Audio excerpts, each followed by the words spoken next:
Раз я хочу делать ударение на роль отца в семье, потому что от отца, от мужчины все идет. Поэтому хороший муж – это хороший отец, тема этого дня. Но мы будем его считать по-особенному. Моя просьба ко всем мужчинам в зале – это настоящий отец и настоящие отцы и мужья, а также будущие отцы и мужья. Я хочу, чтобы вы взяли в свои руки, мужчины, конспект этот, и чтобы мы все стали знак почести и благоговения перед этой темой, и подчеркивая важности и осознание нашей роли как мужчины и как отцы, чтобы мы почете и благоговение и осознание и осознанности о том, что мы мужчины, и мы, как бы, чтобы мы передали этим жестом, дали нашим сестрам, женщинам, женам понять о том, что мы хотим быть защитниками их. Мы хотим действительно соответствовать то, что здесь пишется. Мы желаем платить цену отцовства. Мы желаем не только родиться мужского рода, мы желаем стать мужчиной на самом деле. И мы хотим платить эту цену. Поэтому я хочу, чтобы стоя все мужчины взяли этот конспект, осознанно, трезво, взглянули на каждый пункт, размышляли над каждым пунктом, задумывались над каждым пунктом. И дали окружающие, и как бы, допустим, когда в стране или в армии принимают присягу, да, мы говорим? Присягу, да? Люди принимают присягу, стоя принимают присягу. Они принимают присягу, как вам сказать, с чувством ответственности. Поэтому я прошу всех мужчин, встаньте, пожалуйста. Все мужчин, встаньте на ноги, возьмите конспект. Теперь всем женщинам и мужчинам смотрите вокруг. Посмотрите, сколько у нас мужчин. Большинство в зале мужчин сидят. Большинство в зале мужчин. Видите, сколько мужчин? Посольство Божие. Посмотрите. Пастора, может вы выйдете на сцену, девушки, братья. Посмотрите, сколько мужчин стоят. Посмотрите, чтобы было вам видно. Видите, сколько мужчин. Большинство людей у нас мужчин в этом посольстве Божие.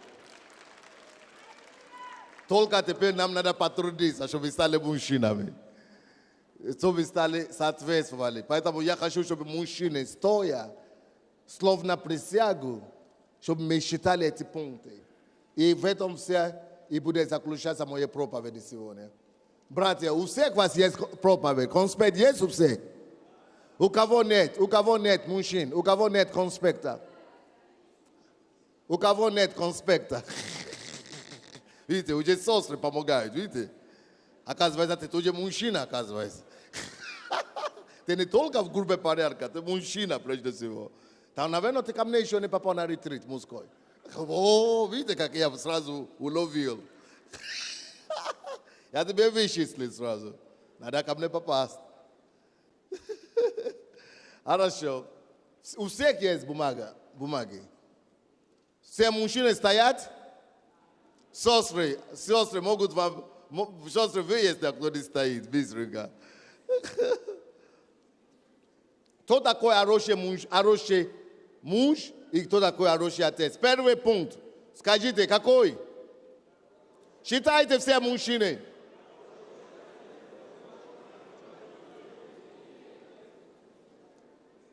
Хороший отец должен покрывать кого? И я хочу добавить к этому, хороший отец, хороший мужчина должен покрывать всех женщин, всех детей, всех слабых. Хороший мужчина, хороший отец должен быть защитником. Вот о чем речь идет. Мужчина должен стать защитником. Не доводить женщин до слез, а наоборот уберечь их от слез. Не доводить жен до слез, наоборот уберечь их от слез. Мужчины, смотрите все на меня сюда. Пусть ни одна женщина не заплачет Аминь, да? Не спусти слезы из-за вас никогда больше в жизни. Чтобы из-за вас ни одна женщина больше не плакала в жизни. Давайте станем защитником, а не виновниками. Номер 2.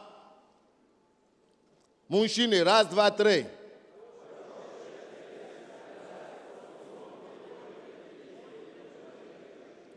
Слушайте, ребята, не только дети нуждаются в отце, но кто еще нуждается в отце? Не слышу. Жены, жена нуждается в отце.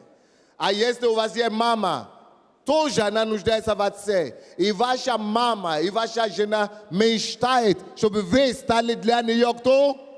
Отцом. Чтобы вы стали кем? Отцом для нее. Давайте будем отцами для всех женщин, которые окружают нас. Не только надо быть отцом для детей, но отцом для наших сестер и женщин. Давайте я вам дам золотое правило, подсказка. Мужчины, сзади там мужчины, слышите меня? Подсказка, как нужно относиться к жене. Берегите ее и относитесь к ней как к трехлетному ребенку. Или, максимум, 5-летнему ребенку. Надо ее носить на руках. Я вам точно говорю. Если вы будете, допустим, если ребенок вот сюда идет, вот пускается, что вы бы делали? Вы бы бежали за ним. Вот так надо и с женами делать.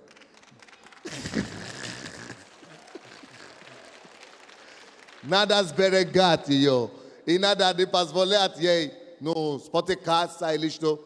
Поэтому в Библии написано, что женщины, это немощные сосуды. Нельзя к ним относиться как наравне.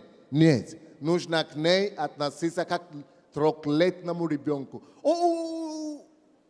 Немощные сосуды, значит, можно разломаться, можно разбиться. И поэтому мы постоянно дорожим, трепещем.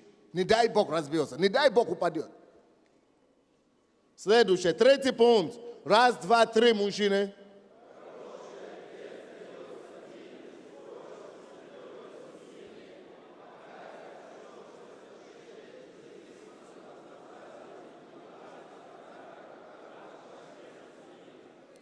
Это правильно. Мужчина и отец – это прежде всего стабильность. Мужчина и отец – это прежде всего фундамент. Мужчина и отец – это прежде всего прочность. Мужчина и отец – это прежде всего надежность. Фундамент. Мужчины, вы все знаете, что такое фундамент. Вот, стройка. От фундамента все зависит. От фундамента что зависит?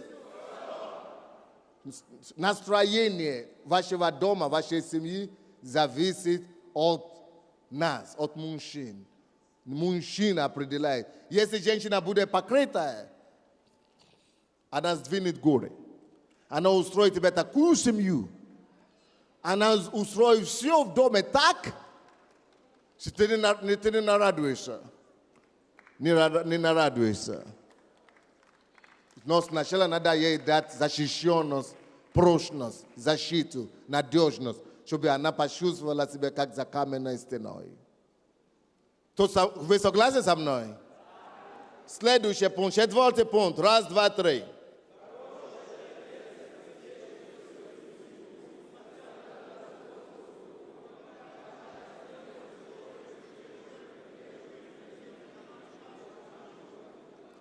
Аллилуйя!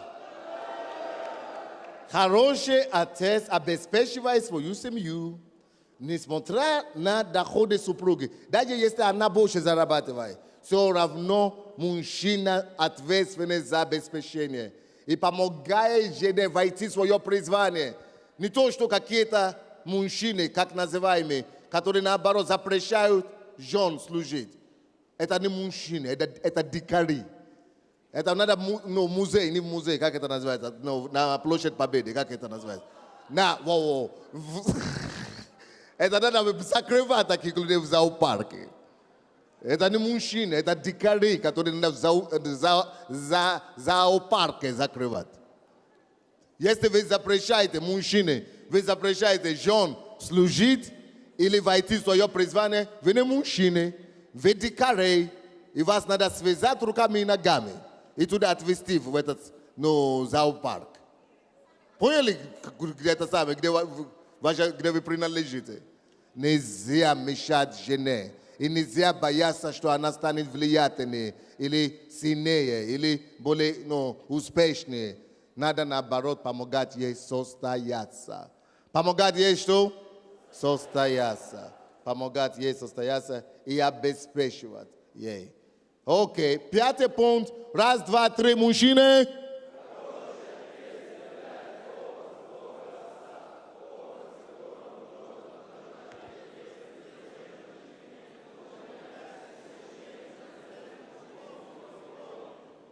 Вот тут уже посложнее. Тут уже, конечно, центр духовности в семье. Вот тут уже нам с вами, братья, придется уже ремне как-то, ремень потянуться нам уже надо будет. Чтобы стать центром духовности в семье, потому что зачастую женщины центр духовности в семье. Потому что они были духовные, они были старательные. Но это не порядок такой. Не так оно должно быть. Так что, братья, вы себя знаете, кто центр духовности в вашей семье. Я вас вижу, братья, я вас вижу. И вы себя знаете. Поэтому это не должно быть так. Это не порядок называется. И это нарушение порядка, когда не мужчина возглавляет, не мужчина дает духовный тон и духовную погоду, а женщина. Это не порядок. Это не порядок. Поэтому давайте мы изменим эту ситуацию. Давайте мы возьмем ответственность как мужчины, будем более духовными, более старательными и будем примером для своих жен. Хорошо? Поэтому, братья, давайте, чтобы стать центром духовности семьи, надо пройти мужской ретрит. Мы вам помогаем стать такими на мужском ретрите. Поэтому я жду всех мужчин на мужской ретрит. Не пугайтесь от мужского ретрита. Мы там вас не кусаем. Только помогаем состояться. Окей. Это образ Бога надо нести нам. Чтобы жена видела в нас образ Бога. Чтобы дети видели в нас образ Бога. И чтобы они захотели нам подражать. Следующий пункт. 1, 2, 3. Мужчины.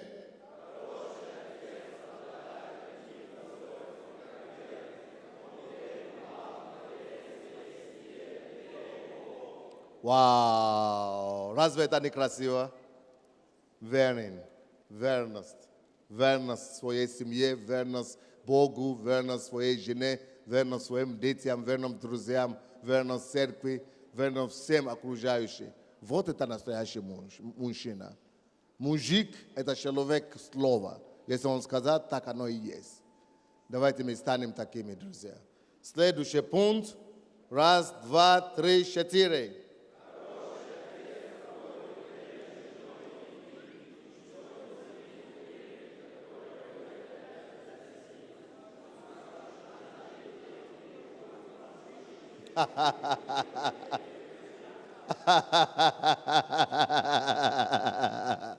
Так оно бывает.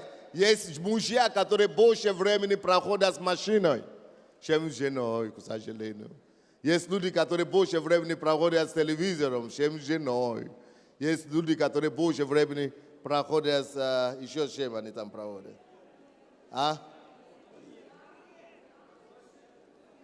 Карьерой. И с газетой. Давайте, мужчины, если мы хорошие мужчины, хорошие отцы, будем проводить время с нашими детьми и с нашими женами. Согласны, братья? Следующий пункт. Это какой пункт у нас? 8-й пункт. 1, 2, 3.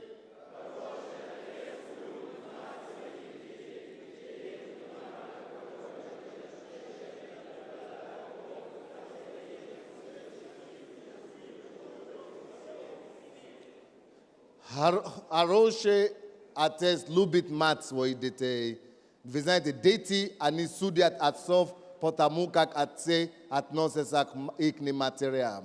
Potamukak atse atnosesak ikni materiam. Давайте будем менять и улучшать наши отношения к нашим женам. Поэтому дети нас будут судить. Не потому, как мы к ним относимся, а так, как мы относимся к их материям. Следующий пункт, 9. Раз, два, три, 4.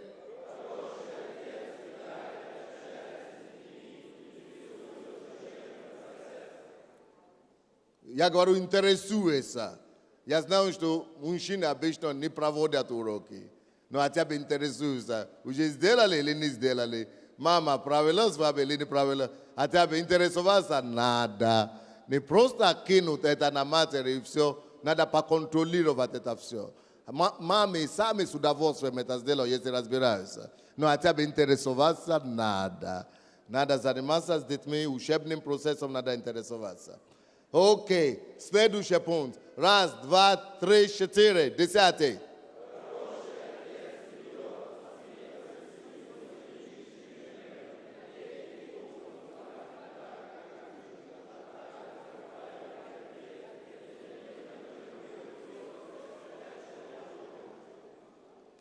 Дети фотографируют не наши слова, а наш образ жизни. Это отпечатывается у них внутри. То есть не вона от них не зависит. Это Бог так устроил, что дети подражают отцу. Поэтому давайте мы будем примером для наших детей. Следующий пункт, 11.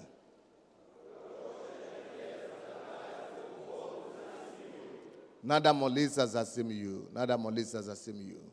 Следующий, 12.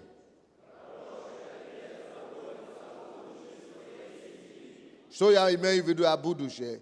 Надо каждой семье обеспечить каждому отцу обеспечить своей семье страховкой.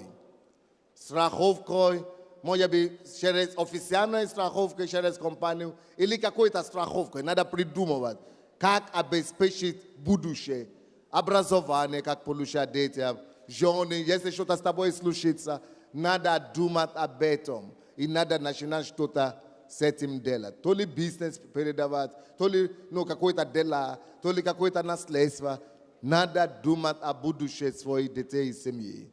Следующий пункт, друзья, 13.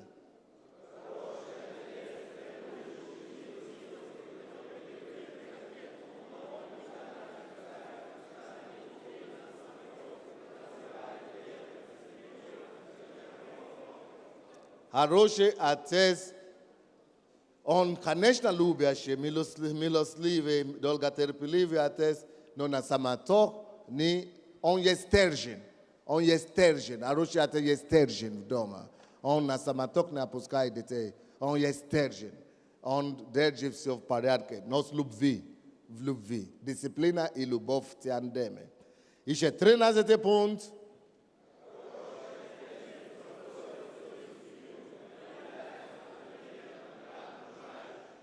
Очень хорошо. Давайте я вам скажу, мужчины, одно золотое правило, то, как мы позорим свою семью. Большинство мужчин об этом не знают. И мне так кажется, что в наших советских семьях, наоборот, это было порядка вещей. Но этого нельзя допустить. Что я имею в виду? Есть женщина какая-то рядом.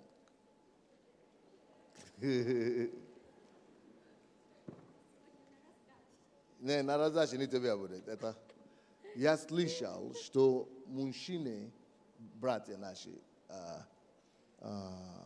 потому что он муж и глава семьи, зачастую они сажают вот так.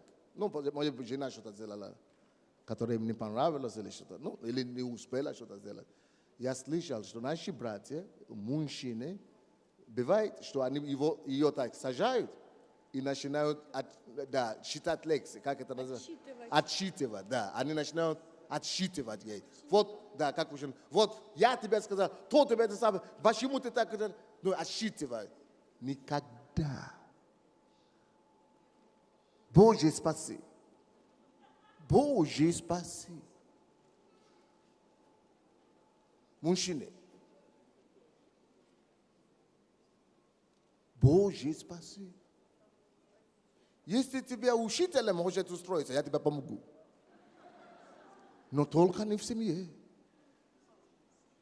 Tolka nifsimie. Никогда нельзя отсчитывать семью. Никогда, ну. Даже пускай месяц, это даже не проникнет тебе в голову.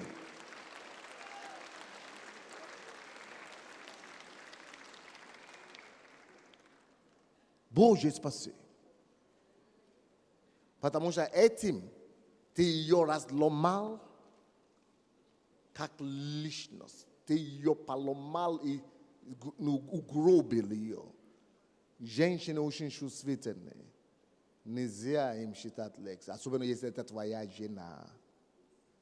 Нужно только носить на руках.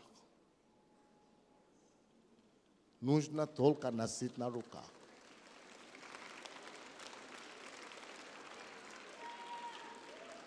Ну, запрещено. Просто запрещено. Это противопоказатели. Это противосвойственно, противопоказатели. Да, не свойственно. Ну, женщина, оно нельзя вообще. Противопоказано. Нельзя, абсолютно. Ее надо сберечь. Ты дан ей как защитником. Не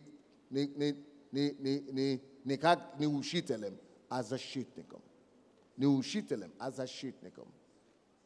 А если надо ей что-то сказал, а она неправильно сказала. Если надо что-то ей сказать, надо вот так сказать. Принцесса, или как там, любимая. Ты знаешь, мне кажется,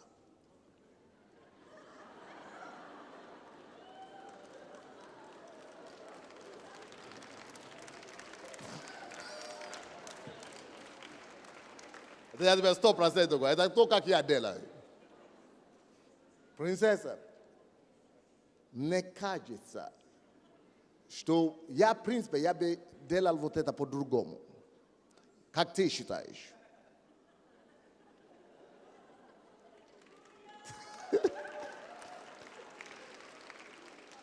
Только в виде подсказки. Только в виде чего? Подсказки. А то вот этим одной лекции ты можешь так надробить дрова, как мы говорим, наломать дров так, что 10 лет тебе понадобится, чтобы восстановить это отношение и доверие опять завоевать. Все, спасибо, пастор. Спасибо. Мужчины, согласны, нет? Дайте себе аплодисменты. Господь, именем Иисуса, благодарю Тебя за потрясающую возможность и шанс просто наблюдаться за Твоими действиями, просто быть в этом доме и видеть эти чудеса. Господь, я начинаю понимать Давида, что даже если я буду во дворе Твоем охранником, уборщиком, дворником Твоего дома, просто позволь мне быть и увидеть те чудеса, которые Ты творишь в моем поколении. Спасибо, Господь, что мы здесь.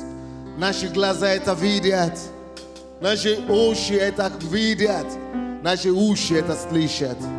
Спасибо, что мы здесь находимся, а не за бортами где-то. Спасибо за выбор Твой, за избрание Твое надо мной, над нами, над каждым человеком. За шанс, Господь, быть счастью Твоего движения. О, слава Тебе, Господь. И я прошу Тебя сегодня, почти нас Твоим присутствием. Я запрещаю эти женские болезни во имя Иисуса. Всякое кровотечение я повелевал прекратиться, причащать во имя Иисуса. Сложности месячными повелевал, чтобы эти месячные стали ровными, нормальными, безболезненными во имя Иисуса. Проблема с плечом, я повелевал, чтобы это плечо исцелилось, чтобы боль удалилась прочь. Проблема в желудке, я повелевал прекратиться. Всякие опухоли на реве в теле повелевал рассосаться во имя Иисуса. Kojene balezini, ubiriz prosh va ime Isusa Krista. Gospod mi благодарим Тебя за Твое прикосновение каждому человеку. И мы сейчас, принимая хлеба преломления, мы принимаем Твое здоровье, мы принимаем Твою крепость, мы принимаем Твое здравие, мы принимаем сверхъестественное Твое прикосновение и исцеление от Тебя, Господь. Прикоснись, Господь, каждому сегодня. Тебе слава и хвала. Благослови это хлеб, благослови это вино, освети на благо народу Твоему. Имя Иисуса Христа. И весь народ Божий скажет Аминь. Давайте примем с благодарностью.